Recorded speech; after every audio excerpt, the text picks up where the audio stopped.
In our traditional view of serving God, we often think of pastors and those in ministry roles. However, I believe that God calls individuals in various professions, including programmers. While I've always viewed my work in technology as meaningful, I struggled with the notion that it might not be considered godly. But as I reflect on biblical characters like David and Moses, who learned essential leadership skills through their everyday jobs, I've come to understand that working is indeed a divine pursuit. In Matthew chapter 4, verse 19, Jesus calls Peter and his brother, telling them, "I will make you fishers of men." This powerful message resonates with me deeply.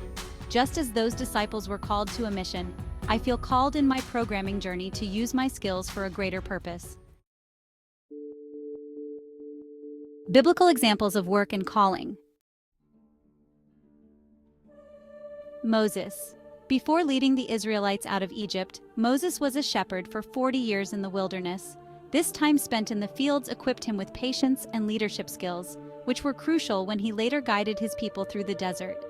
God spoke to Moses through the burning bush, Exodus chapter 3, verse 4, and called him to lead, demonstrating that even the most ordinary jobs can prepare us for divine purposes. Like Moses, David was also a shepherd before becoming king, as mentioned in 1 Samuel 16:11. His experiences in caring for sheep taught him about leadership, responsibility, and reliance on God. In Psalm 23, David writes from the perspective of a shepherd, reflecting on God's guidance and care.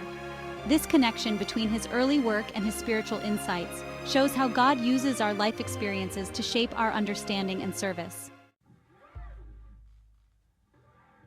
God gave Adam the responsibility of tending to the Garden of Eden, as stated in Genesis 2:15. This role was not just about caretaking, it involved stewardship and responsibility for God's creation. Adam's work in the garden illustrates that work was part of God's plan from the beginning, demonstrating that every job can be a form of service to God.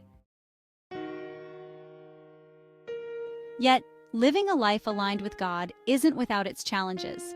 I often find myself feeling disheartened by my repeated failures to uphold His teachings. It's easy to feel overwhelmed by how many times I've stumbled along the way.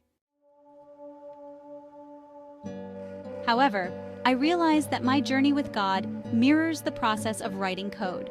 When I begin programming, I don't create bug-free code instantly. I start by writing according to the requirements I understand and inevitably encounter compile time and logical errors. The journey to reach an expected outcome involves multiple rounds of testing, correction, and refinement. Similarly, as I strive to live according to God's commandments, I experience a cycle of trying, failing, and learning.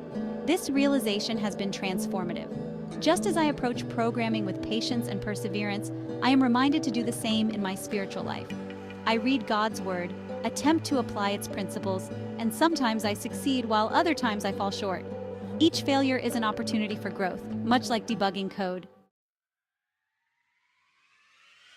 I've come to understand that the journey of faith is not about achieving perfection, but about embracing the process of learning and correction. It's in the struggles that we find our strength and purpose, ultimately leading us to a deeper relationship with God.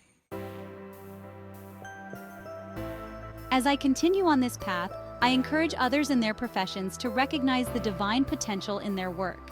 Whether you're a programmer, teacher, artist, or in any other field, your skills can contribute to a greater purpose. Let us remember that our journey is a continuous cycle of trying, failing, and growing, much like the process of refining our craft. In the end, I am not just a programmer, I am a programmer in God's kingdom, using my talents to fulfill a divine calling.